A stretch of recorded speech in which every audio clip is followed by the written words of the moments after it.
Good evening, and thank you for attending. My name is Natalie Sayre, and I'll be the moderator for this evening's candidate debate. Before we begin, please silence all phones and electronic devices. Additionally, please refrain from any interruptions to the debate, as it is being recorded for on-demand viewing and post-captioning services. Joining us this evening is Ms. Paula Thomas with the Citizens Clean Elections Commission. The Citizens Clean Elections Commission is the sponsor for this evening's event. The Clean Elections Act is a campaign finance reform and public education measure initiated by Arizona citizens and passed by voters in 1998.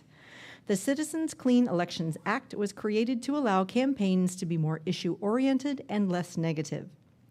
The system provides full funding for qualified candidates who participate voluntarily. The candidates agreed to abide by the Clean Elections Act and rules, which includes contribution and spending limits, foregoing special interest money, as well as participating in commission debates. The candidates invited to participate tonight are in contested general elections. Candidates in uncontested general elections are not included in the debate process. For tonight's debate, questions have been prepared by Clean Elections based on a voter survey, as well as questions that have been submitted by voters through the Clean Elections smartphone app. However, we encourage live audience questions first. If you have questions, please print them clearly on the note cards given to you when you entered and hold them up. Our volunteers will pick them up and deliver them to me. If you need additional cards, just raise your hand. We screen questions for clarity to eliminate duplications, speeches, or personal attacks. The debate is scheduled for 1 hour, so we may not get to all audience questions, but we will do our best. There is an independent timer who will see that all candidates have their allotted time to answer questions and will tell them when their time is up. As a courtesy to other candidates, please respect the time limits.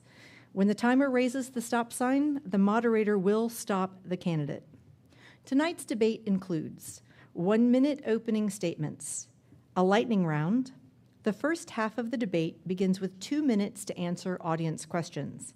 Each candidate will receive the same audience question, and we will rotate which candidate responds first.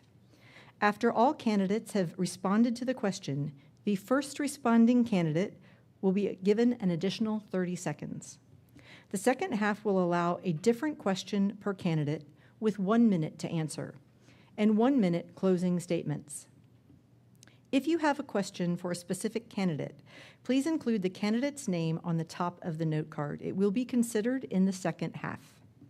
We ask that you remain polite to all of the candidates and give them a fair and uninterrupted hearing, no matter how strongly you may agree or disagree with what's being said.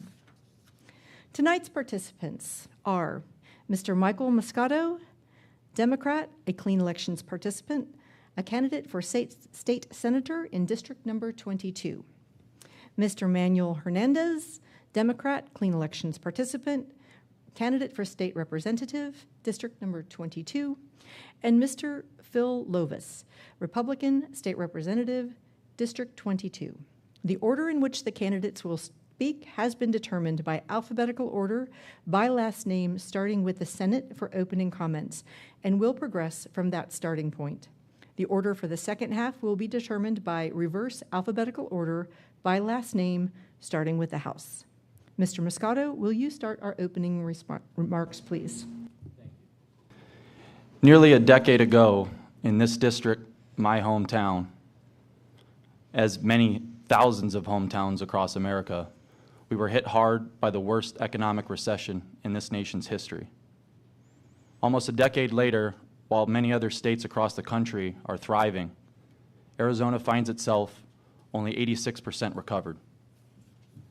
During that same time, I have struggled alongside of Arizona's children, families, small businesses, and seniors as we have scratched and clawed our way back above water, despite our state legislatures' continued and concentrated efforts to support the needs of corporations and special interests before that of Arizona citizens.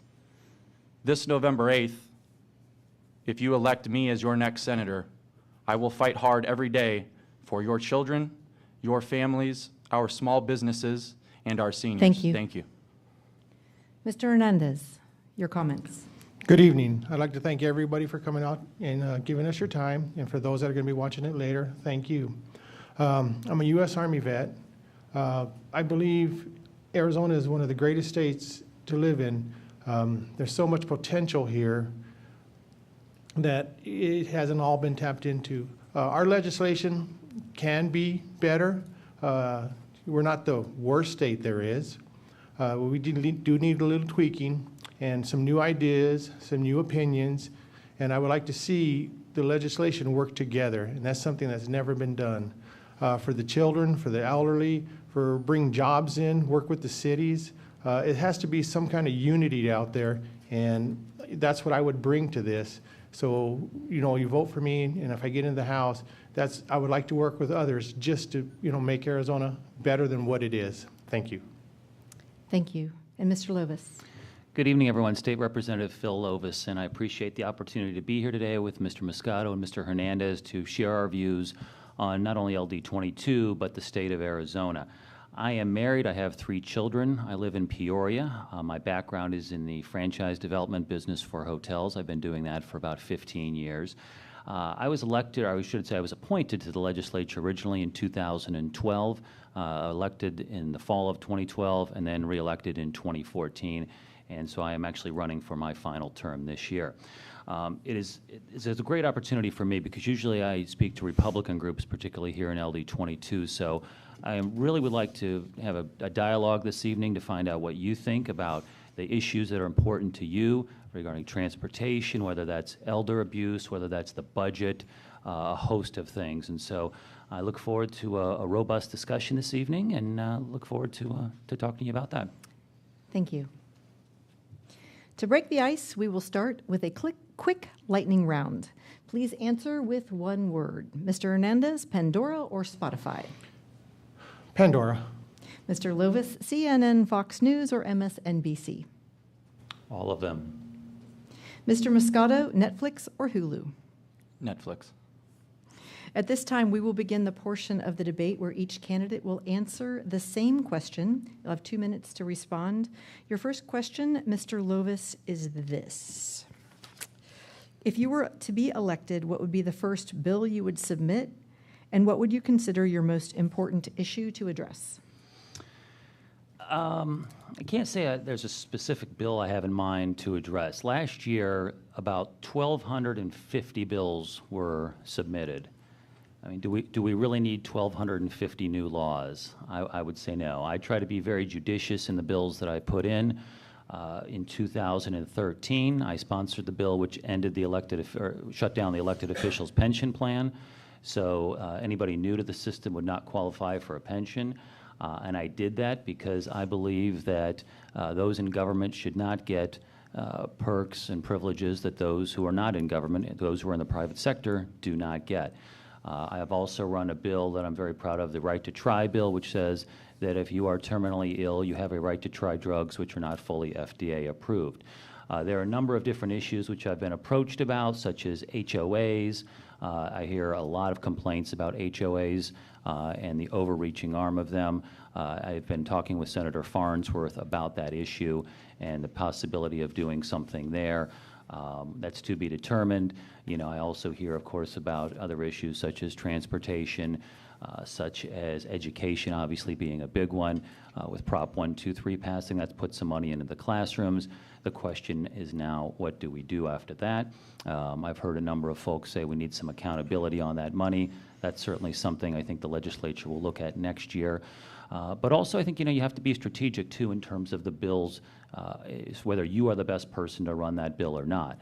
There are ideas that I have, but maybe I'm not the best person. I'm not the best person set up to run that bill, and maybe strategically a better person would be. So I try to look at all the issues. Where can I be most effective? And if it's putting in a bill, I will do that. If it's helping somebody else pass a similar piece of legislation, I will do that. Thank you. Mr. Muscato, your response. First off, I would love the opportunity to be in a position where I could propose my first bill next fiscal year when we're in session. And the first bill that I would propose would be to require the state legislature to use the rainy day funds when we have an excess or surplus, such as we have now of $900 million, to fund the unmet obligations of this state. By doing so, we can take care of needs such as infrastructure, public education, meeting the desperation that is coming from DCS, et cetera, et cetera.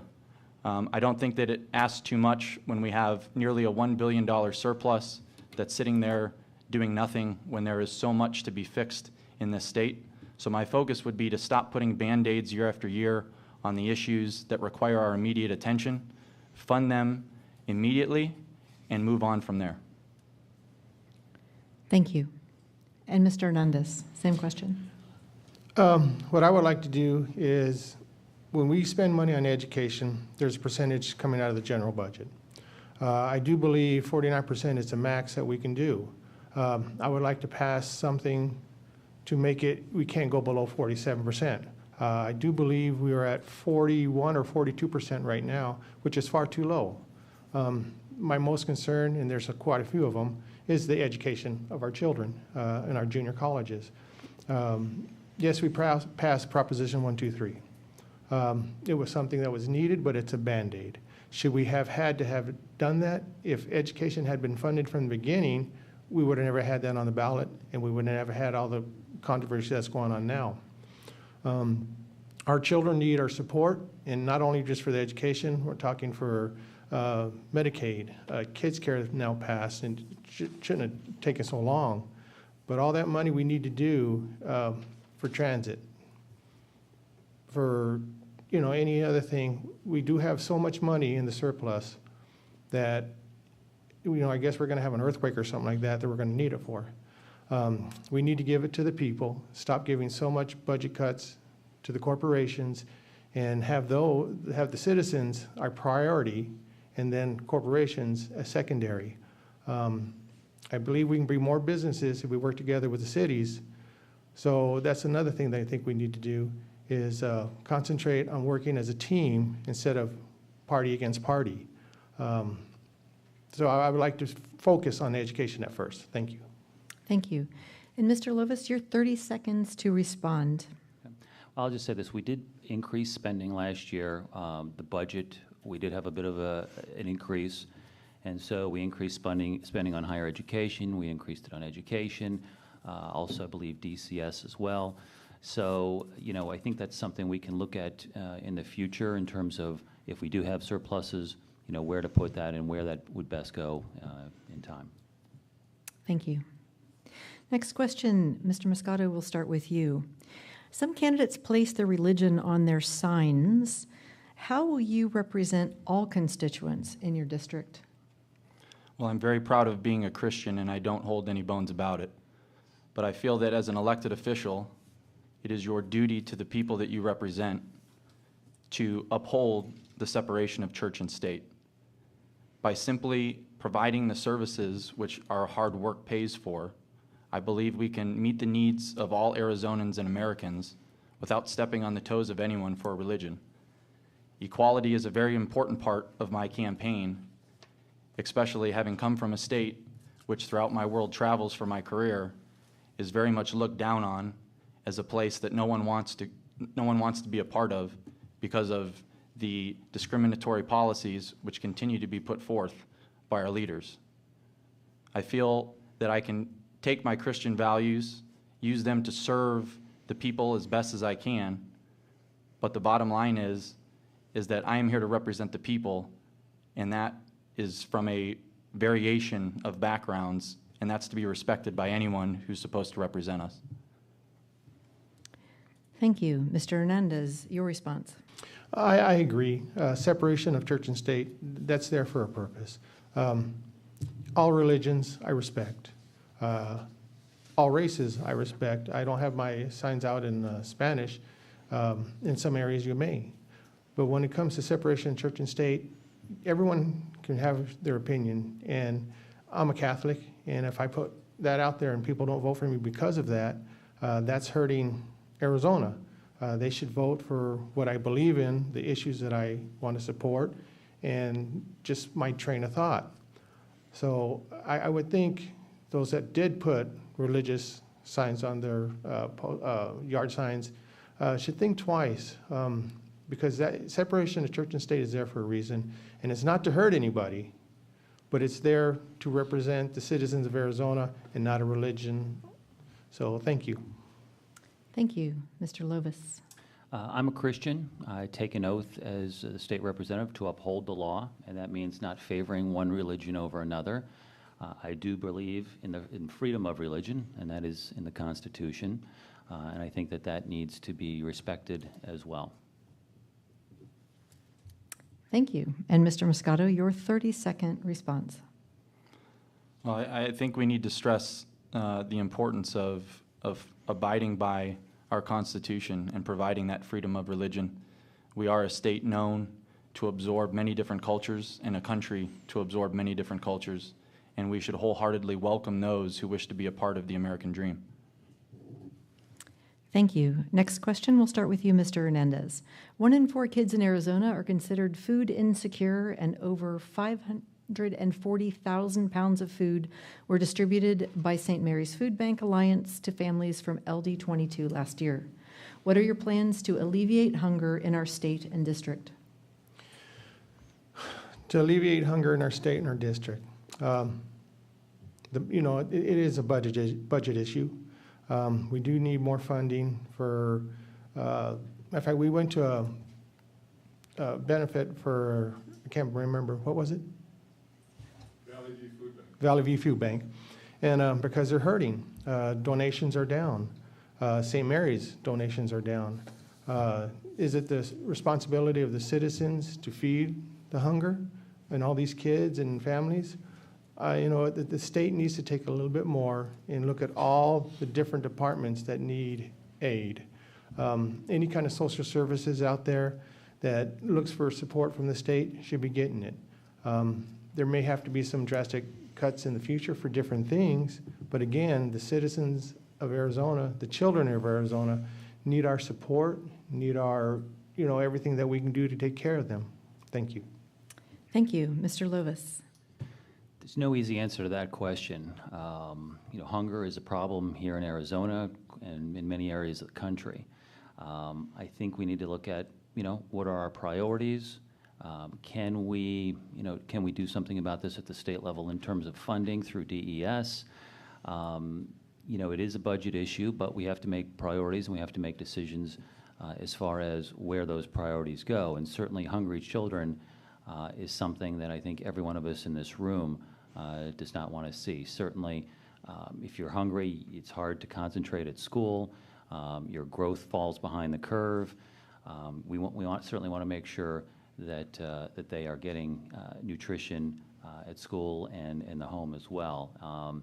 I'll say this, I've volunteered at a food bank before. I'm going down to Phoenix Rescue Mission for a meeting this week. It's certainly an issue that is here in Arizona and one that, again, there are no easy answers to, but I'm very hopeful that we can at least make strides to alleviate that going forward. Thank you. Mr. Muscato. As a born and raised Arizonan, it really irks me when I continue to hear representatives and articles in the news that talk about the reason that we cannot take care of this issue with child hunger and the children and families in need is because of budget issues. This year alone, we gave corporate tax breaks in excess of $350 million. It is beyond reason to me, as Americans with the values that we claim to stand for across this country, and the amount of lives that have been sacrificed to provide for generation after generation to have better lives than their parents did, that we cannot come together as a legislature and simply find the funding to make sure that any child in this state can at least have food on the table and a roof over their head. And that's about all I have to say about that. Thank you. Mr. Hernandez, your 30-second response. The ideal situation would be the child have a great breakfast at home before school, a great nutritional lunch at school, and when he comes home, has a wonderful dinner. Some of that becomes the parents. They need to have better paying jobs, more training, And maybe we can take a look at some of these other states that are doing so much better than us and say, give us some ideas. I mean, if that'll help us out, then I'm all for it. Thank you. Thank you. Next question, we'll start with you, Mr. Lovas. How will you create job growth in LD22? Good question. I think when we talk about job growth in Arizona, we have to look at other states, and particularly what has not worked. I'll start with the state of California. We've seen businesses leave there, and that's due a lot to high taxation. We need to reform the regulatory environment. We need to keep doing that. We need to keep taxes low. I'm not necessarily advocating the removal of the state income tax, although that has been discussed. That is, I'd say, a very big thing. You know, Arizona was ranked recently #1 in entrepreneurial activity, and so we are doing some right things. The governor, I think, has been a great leader for the state in terms of attracting business and working to bring business from California and from other states to Arizona. We need to do more of that. We don't have, quite frankly, for a state this size, we don't have the number of Fortune 500 companies that we should have. We need to have more direct flights out of Phoenix Sky Harbor. We need to have a good transportation system. I just was coming back from Flagstaff last weekend, and it took an hour longer than it should have. Could we look at expanding the road there to 3 lanes? And in some parts we could, in some parts we may not be able to. But these are things that we can look at in terms of the economy. Also, of course, a good education system. That's one thing that employers will look for. So I think Prop 123 was a positive step in that direction, and we need to continue to look at different alternatives, different ideas that will increase business both here in LD22 and throughout the state. Thank you. Mr. Muscato. I take exception to Mr. Lovas's statement in regards to how we attract businesses which pay higher wages. Part of the reason why we don't have many Fortune 500 companies in this state is because we simply don't have the qualified and trained workforce to provide the service to these companies. And it does begin with education, but Prop 23 was not anything of help to this state. And in fact, it's a tired act hearing legislators and papers come out in support of a proposition which was based off of a lawsuit from nearly a decade ago in which us as voters demanded that our schools get funded. Prop 123 was at 70% of what we should have had nearly a decade ago. And it's unacceptable. The way that you drive business back to our district and our state specifically is you need to provide job training for those who are looking to get off of the streets and or improve their lives. You need to start with the new generations of children, providing them the means of education in which when they graduate, they can enter the workforce and be successful no matter where they go. If you want to look at a great example of what not to do, you can simply look at our state. Corporate taxes in this state are already one of the lowest in the nation. So there's no need to continue to cut corporate taxes year after year. We've done it for 30 years, and the only thing I keep seeing from our businesses is minimum wage jobs, which further puts our citizens just around the corner from poverty. God forbid they have a car accident, an issue with their vehicle, or a health issue. So it begins with giving the funding to the departments that we need and investing in our children and our small businesses. Thank you. Mr. Hernandez. I believe the legislation, and I don't know how that would work, should work closer with the cities. I do know here in the city Surprise, they are talking to companies outside the United States and trying to bring them in. I don't know what some of these other cities are doing, but if the legislation would work and not necessarily do it all, but hey, this is what we can do for you, and if you bring companies in for, I agree, we do give quite a few tax breaks for companies. And as an incentive to bring them in, shall we keep that up?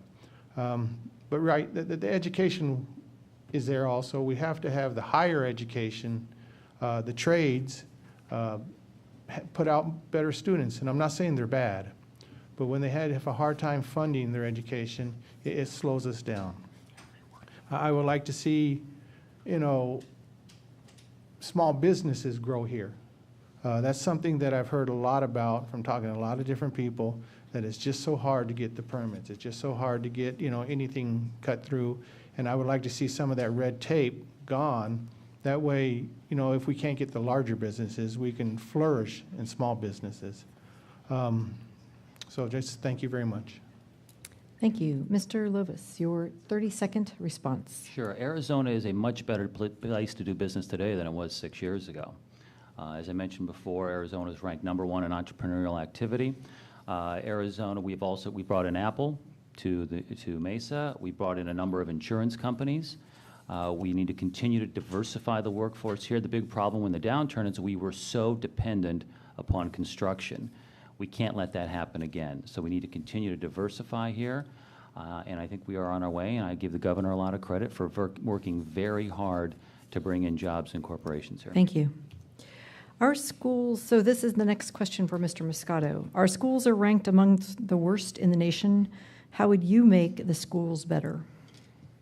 Well, it starts with providing the necessary funding that we need for not only our students to be able to thrive, but we need to start funding education so that our teachers can have competitive wages so we can retain educators who actually want to see our students reach the goals that they need to be at. It also starts with providing the funding for our schools' operations and maintenance. Look no further than 2 schools in Glendale recently who are now 5 weeks out minimum for all their students being displaced due to the simple fact that for 3 decades we have forgotten about our children and our public education system. And I want to go back to something that Phil just touched on in the last question, and that's that I see a lot that we're providing, you know, Arizona's turning a lot of entrepreneurs out. And I have to just kind of laugh at the thought that our representatives take credit for the hard work of entrepreneurs such as myself. I can tell you how many sleepless nights I've had sweating, wondering if the bills are going to come in. Nothing of my success has anything to do with this state nor the help of the governor. And quite frankly, if we eliminate the income tax, I would love to know how we're going to pay for all the services that our income tax currently pays for. Thank you, Mr. Hernandez. Again, you know, supporting the schools with funding, the maintenance of the schools again. Where I was talking to one superintendent, and he was saying their buses were starting to break down, and they just didn't have money to repair them. So that's a safety issue for the students now. So not only is it, you know, vital that we give money to the teachers for supplies, but we have to maintain the schools so they're safe. The better education we have, not only for the K through 12, for the higher education, the junior colleges, and the trades, it's just going to make Arizona so much better. I know I had a big discussion with somebody about private schools, and I said, you know what, I'm all for private schools, but I think that's the word private. How involved should the state be in those? I think it should be a minimum, and we should concentrate on the public. I grew up in a public school. I thought I had a very good education. I started here in junior college before I went in the military, and I think that helped me out so much. It gave me the confidence to do what I wanted to do. Without that funding, and yes, Proposition 123 was a step, but now I have no idea what Step 2 is. I haven't heard anything of what Step 2 is, and is Proposition 123 going to last us? Is our state legislation going to increase funding? If I do get in, it's working with the other parties to say, this is what the public wants. This is what the citizens of Arizona want. They want us to fix the education. How can we do it? Because it can't be one person, it can't be two. It has to be all the legislation listening to what the citizens want. And that's a big concern right now. We need to fund education. And I hope in the future they listen to what the citizens want. Thank you. Thank you. Mr. Lovas, your response. Sure. I have 3 children in school, ages 13, 11, and 7. And believe me, I'm very concerned about their education, as I'm sure each one of you is who has a child or grandchild in school. There's probably not a week goes by that I don't wonder if they are getting the best education that they can get. I went to public school. My mother was a public school teacher for 30-plus years, so that was in Ohio. So I do understand, you know, public schools and the limitations that they have in terms of funding and going to the voters. We had to do that many times growing up for additional funding. But I think the one thing when it comes to money is inputs do not equal outcomes. And the reason I can say that is if you look at New York City, Los Angeles, Cleveland, Chicago, they all spend more per student than we do here in Arizona, and their test scores are not nearly as good as our kids are. I think Arizona to some degree has a perception problem when it comes to education. We've got some very good schools. We've got school choice, which I support.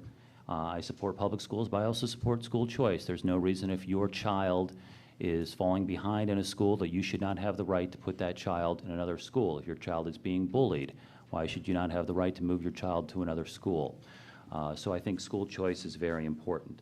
You know, one thing that Mr. Muscato touched on, I was a little unclear whether he supported 1, 2, 3 or not, because 1, 2, 3 did give teachers raises in some school districts. It did put more money into the classroom in some school districts. So 1, 2, 3 will do some of the things that I've heard some complaints up here today about. So I will be very curious as to what his position was on that. You know, I think we also need to look at, when it comes to education, accountability for the money that the state puts in. Because with 1, 2, 3, that was the settlement of a lawsuit. However, going forward, you know, I think we need to look at some other things there. Thank you. Mr. Muscato, your 30-second response. To address my stance on Proposition 123, I was adamantly against Proposition 123. And to address the question and concerns that you had in regards to why is because the raises that you speak of, when I talk to the teacher friends of mine, I just spent it on a Big Mac, and that's every 2 weeks. So while $1,000 a year after 10 years of struggling to get by and support your family may seem like a lot to many of our legislators, I look around and everyone my age that I've grown up knowing and supporting who chose to be educators knowing the failures of this state. Thank you. At this point in time, we will transition to the part of the debate where each candidate will receive a separate question with 1 minute to respond. I remind the audience that you may still submit questions via the note cards and direct them to specific candidates. Just write their name at the top of the card.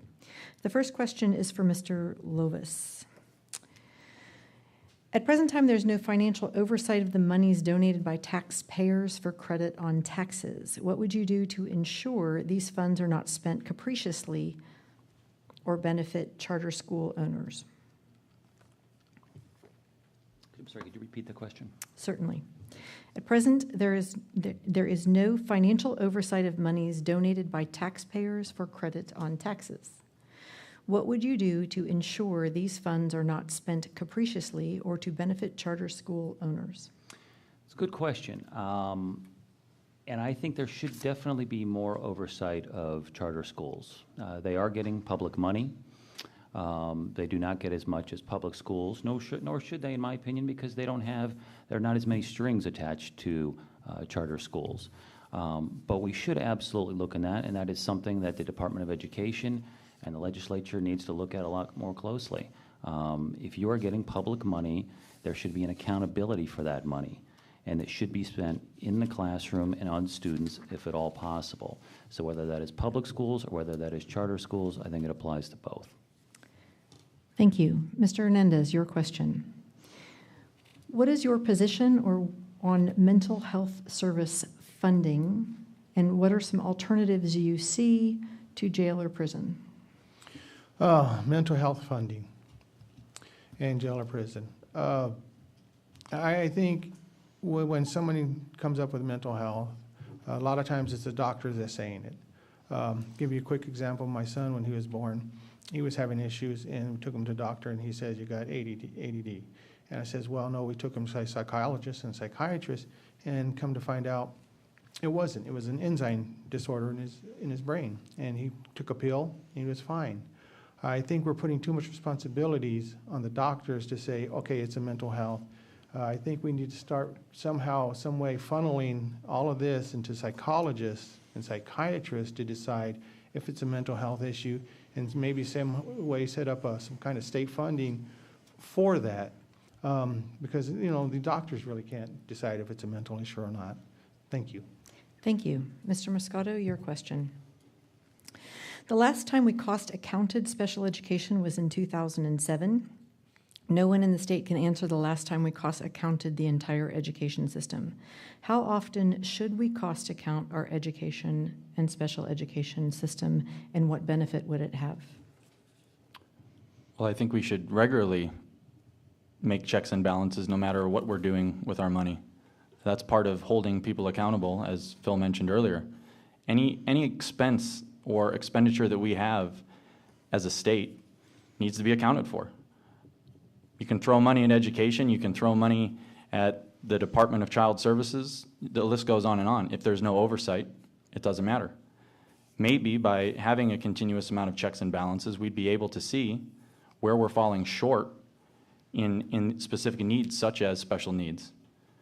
It's important to not leave certain people behind, and it's important to not leave different departments behind. So part of doing your job is overseeing the people that are handling the money and doing that job. Thank you. Mr. Lovas, your next question. Since you took office, the median family income has dropped 5% from $46,000 to $44,000 per year. How does this track with corporate tax cuts that you voted for? Not sure how it tracks with corporate tax cuts that I voted for. I'd have to do an analysis of that, quite frankly. But I would say this, you know, the economy in Arizona is coming up. It is getting better. If you look at us from 2012 compared to where we are today, it has improved. And I think that is, as I mentioned before, a great deal due to the governor and the plans that we've put in providing a stable budget for the state. We have balanced the budget. We are getting a structurally balanced budget now, which we did a year earlier than we thought we would be able to. So when business moves here, they want to know that they have, you know, that the state government is in good shape, that there are not going to be billions of dollars of pension costs and other costs that the businesses and the residents of the state are going to need to pick up, along with the other things that we've talked about here today. And so I think that's, you know, that certainly is one thing. Thank you. Mr. Hernandez, your question. In other states, you can vote in a primary for, regardless of party. Can this happen in Arizona? And if so, how would you make it happen? I don't feel that in primaries you should be able to vote either party. That's what they were designed for. Because you're voting for your party itself. That would make it unfair in some ways. Say, for instance, you can get, not like one of the, not to use Republicans as it, but say all the Democrats could get somebody who says, well, we don't want this guy in, so we're going to vote for the other one when they're doing primaries. It's just not fair. I think primaries should be party, and you know that's something that will make, I think, make the system, you know, equal and fair. Thank you. Okay, thank you. Mr. Muscato, your question. There are outdated and unneeded laws on the books. Could we have a committee to review and eliminate them, and how would that compare to the cost of keeping them on the books or upholding them? Well, the sunset laws need to be addressed. I think across the board, there are issues that we can take a look at and kind of adjust them to where we're currently at and get rid of the ones that no longer apply and or are obsolete, and focus on, as Phil said, when they receive 1,250 bills in a session, maybe that'll allow some more time to handle the business at hand. But I want to go back to what Phil mentioned in regards to corporate tax breaks, and that's that what everyone fails to mention is that the reason why we were ahead of schedule with the budget is because we cut all the services that we as citizens paid for. So when you stop funding obligations like the $168 million that are unfunded this last fiscal year, yeah, you're going to catch up pretty quickly. Thank you. Mr. Lovas, your next question. What is your perspective on the adoption of a law to allow for the purchase and use of recreational marijuana among those 21 and older in Arizona? I'm opposed. This is probably, other than the presidential ballot, the second most important thing that we'll be voting on in Arizona this year, probably more important than the legislature in LD22. Drug use, increased drug use, is never the answer. You know, people think that we're going to see this huge increase in tax revenues here if we legalize marijuana. We're going to see a lot of problems too. You know, when Colorado legalized marijuana, you saw the Mexican cartels change their fields from marijuana fields to poppy fields. Since then, we've seen an explosion of heroin in the United States. That Mexican heroin is killing Americans. And believe me, that is not something I want to see continue. We need to get tough on drugs. We need to get tough on drug use, but certainly we also need to give people who have a problem treatment. Mr. Hernandez, your question. What are your thoughts about renewable energy generation in Arizona? Renewable energy. Arizona should be the leading state in any renewable energy, with wind, solar, especially solar. With the Corporation Commission the way it is now and APS, I've talked to quite a few people that don't want to go solar because they're afraid they're going to end up spending more money than what they should. I think the state legislation needs to step in and say, hey, this is a leading state in energy for solar. Let's make it that way. Instead of making it so hard for them to do with the solar companies, we should be out there pushing it. For the future, with all the gases out in the world and the ozone and the rainforest, we need to have more clean fuel. And that's just something that everybody should feel that we need to do here in Arizona. Thank you. Mr. Muscato, your question. As heroin and prescription drug overdoses continue to escalate in Arizona, what steps would you take legislatively to help combat the ongoing opioid epidemic?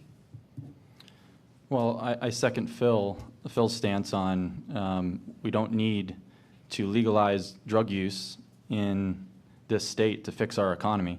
And certainly the ramifications of doing so will be much more negative than they will be positive. That being said, as a party, the Republicans like to boast being tough on border security, and when asked for $100 million to adequately do the job, our governor only gave $25 million. So one of the things that I would propose as a state legislator is finding the funds, whether it be through the rainy day fund or many different aspects of cost savings, to properly fund securing the border and providing the health care and wellness needs and services for those who have the addictions, which a lot of that can help out the DCS situation by keeping families intact. A lot of this really isn't as difficult as a lot of people are making this out to seem. Fund the programs. Thank you. Mr. Lovas. Will you follow the clear language of the Arizona Constitution and ensure the proper maintenance of all state educational institutions through appropriations to be met by taxation? And if so, how would you do that? I'm assuming the question is, will we follow the law regarding education funding? I'm a little unclear on the question, but let me just say this. When it comes to education funding, obviously we've talked a lot tonight about Prop 123. So the question is, what do we do next? Because that is a question that I think a lot of people across this state have when it comes to the betterment of education of our children. As I mentioned before, if you just throw money at the problem with no plan, it's not going to work. We've seen that across the country with cities that spend much more than Arizona and don't get the desired outcomes.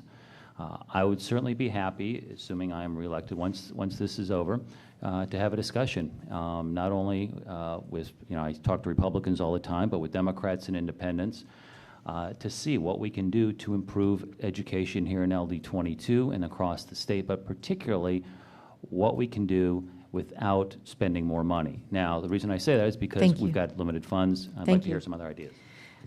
Mr. Hernandez, your question. What is your position on private prisons? Private prisons. The defining word is private. You have private property. It's mine. Stay off. Don't mess with me.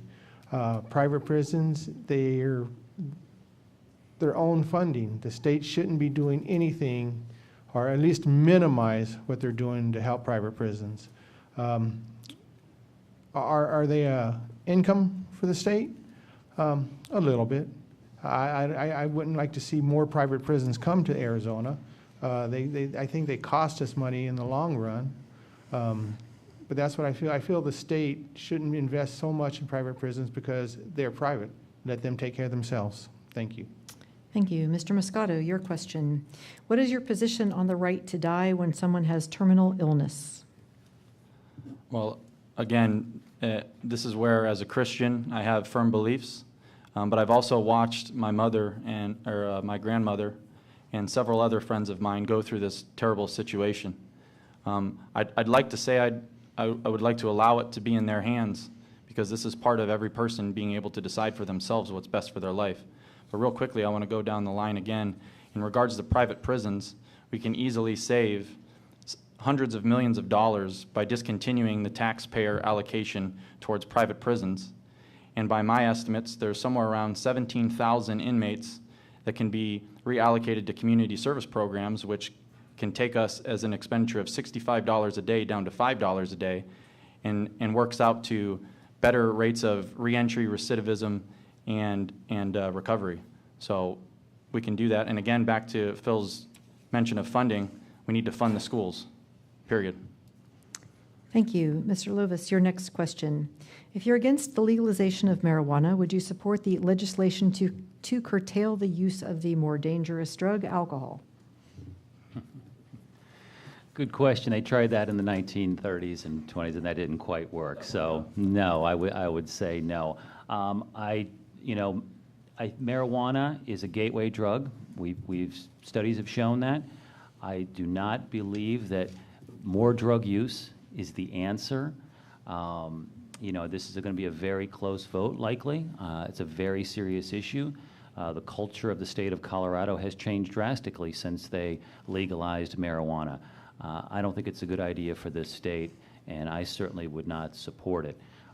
You have seen also situations now where you're bringing in more drugs because it's more open, so you've seen more cartels come into Colorado, and what they thought they were going to receive from state funding, or I should say the schools thought they were going to receive, has not panned out. In fact, the superintendent of the Cherry Creek school system there said the only thing that marijuana legalization has brought to the schools is more drugs. Thank you. Mr. Hernandez, how do you feel about doing away with the death penalty? I don't want to say that's a hard one for me. The death penalty is something that I feel that we should have if 100% no doubt DNA, witnesses, and everything like that for a heinous crime where it affects the lives of so many family members. Instead of paying hundreds of thousands of dollars to keep them in prison, I just feel that's wrong.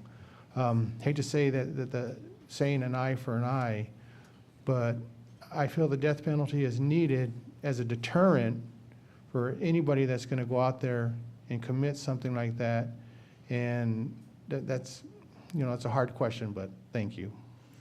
Thank you. Mr. Muscato, what is your position on fracking in Arizona?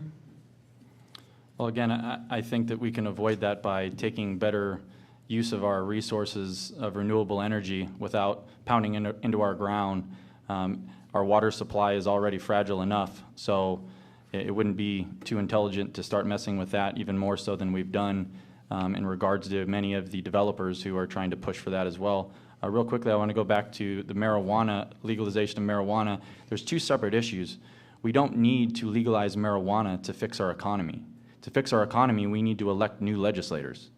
And in regards to the death penalty, I would say that the woman in Fayetteville who handled her rapist the way she did has a pretty good idea of what we should do to people who commit heinous crimes. Thank you. This will be our last round of these individual questions. Mr. Lewis, how much have you reached across the aisle to Democrats to help Arizona, and provide some examples, please? Fair question. A lot of issues that we have I don't hear from Democrats on. Maybe that's because they think I've got my mind made up and they don't reach out to me. I will say on issues that are less partisan in nature, I will hear from more Democrats, such as on HOAs. I will hear on education every now and then. And certainly if somebody wants to meet with me, I would be happy to meet with them. I think, these are issues that affect all of us, whether we're Democrat, Republican, or independent. We might have different views on what is best for our state, but we all want what is best for our state. And so I am happy to try to reach out if somebody wants me to come speak at their group here in LD22, and they are more Democrat or independent oriented. Like I said, I would be happy to do that if we can make a time that works. But I represent everybody, not just Republicans, but I represent independents and Democrats. And if I can try to solve an individual problem or there is an issue that's out there that you have an issue with, please reach out to me. Mr. Hernandez, what are your thoughts on increasing the state minimum wage? State minimum wage. When I was in the military in E1, E2, you live paycheck to paycheck. If somebody were to work 25 hours a week at the minimum wage we have right now, they are well under poverty. We do need to bring up minimum wage to keep everybody from being under poverty. And then when we do raise the minimum wage, because I'm sure the citizens are going to go out there and vote it in, then we have to make sure that the legislation doesn't raise some of the finances for subsidies for some of these programs because they're making more money. Because bringing up the wages means that they can live, hey, we can go to the movies tonight or something like that. So am I for minimum wage increase? Yeah, it would help just about everybody that I know that's younger to make a better life for themselves and for their families. And real quick on the marijuana, just, I am against it. I think we need to educate more people about it. Thank you. And Mr. Muscato, what is your position regarding the federal government assigning control of Arizona's federal public lands to the state? Well, currently we can hardly manage funding all the services that we have right now. So turning over such a large amount of responsibility in regards to funding would be a critical error, not in our best interest, like many other choices that we've made over the last 30 years. I do want to get back to Phil and thank him for showing up, because for the first time in 2 election cycles, this is the only Republican who's actually stood before our citizens and faced questions. And to get back to the situation at hand, we need to start focusing on all of the unfunded obligations that we currently have before we start taking in more responsibilities. And especially with the governor's plan to eliminate income tax, I don't see how any talk about taking over the federal lands is even an option. Thank you. At this point in time, we will move to our closing statements. The first closing statement will be given by Mr. Lovas. You have 1 minute, please. All right, well, thank you. Thank you to all of you for coming out tonight. Thank you to Mr. Muscato and Mr. Hernandez for participating also. I appreciate the questions. These are some questions that I don't get every day, and it really made me think about them, and I really appreciate your thoughts on LD22 and on the state of Arizona as well. We're all in this together. We've got a lot of challenges in this state. There's no doubt about that, but I think we've got a good start on particularly the economy. I think we've got a good start with Prop 123 for education. I think we've got a good start with our Department of Transportation and some of the things they've done for our highway system, but there's a lot more to be done. And I've been elected twice. I would certainly appreciate your support to go back for another term and continue the momentum for Arizona. And again, if I can be of any help to you, please feel free to reach out to me at my office, email me, call me. If you are an independent or a Democrat, as I said, if you'd like me to come talk to your group, please do so. Mr. Hernandez, your closing comments. Again, thank you for coming out. I know everybody here has a busy schedule. I do believe the state government needs to work together. If no one's reached out to you, Mr. Lovas, as a Democrat, then maybe the Republicans need to reach out to the Democrats and say, what is your view? This is what we're thinking. Let us know what you're thinking. Until the parties come together and have a mutual understanding that the citizens need to come first, I don't think the state is going to move forward. It's a great state. We have a few tweaking issues to do. And once we get those, bringing in new business, education, Medicaid, and all those other budget issues. And thank you for balancing the budget for the most part. Arizona, you know, it can do better. And with new ideas, new opinions, new voices, I believe that first step can be taken. Thank you very much. Have a good evening. Thank you. Mr. Muscato, your closing comments. If you look around this district, the only LD22 candidate street signs you'll see have my name on it. I know that to be true because I personally have pounded every piece of rebar into the ground myself. After 5 years as your senator, my opponent has declined every opportunity to stand before you and debate the issues at hand, and not once in 13 years as a legislator and representative of my hometown has she made an effort to campaign and earn your votes. By voting for my opponent this year, you are only further empowering our elected officials to disregard your voices and your vote. This November 8th, with your vote, I guarantee that you will have someone who will fight with every ounce for your families, your children, our seniors, and our small businesses. Thank you, and God bless. Thank you. To our candidates, we thank you so much for participating in our forum. To our audience members, we thank all of you who took the time to come and inform yourselves before voting. We encourage you to visit www.azcleanelections.gov, where you can find information on upcoming elections, download the Clean Elections app, and learn about the candidates running for office. A link to the video of this debate, as well as other Clean Elections debates, will be posted on that site within 72 hours of a scheduled debate. Please fill out the evaluation form you received as you entered and return it to one of our volunteers. Your feedback is important to the commission and will help us improve future debates. Thank you all for coming tonight, and you are welcome to stay and speak directly with the candidates. Good night.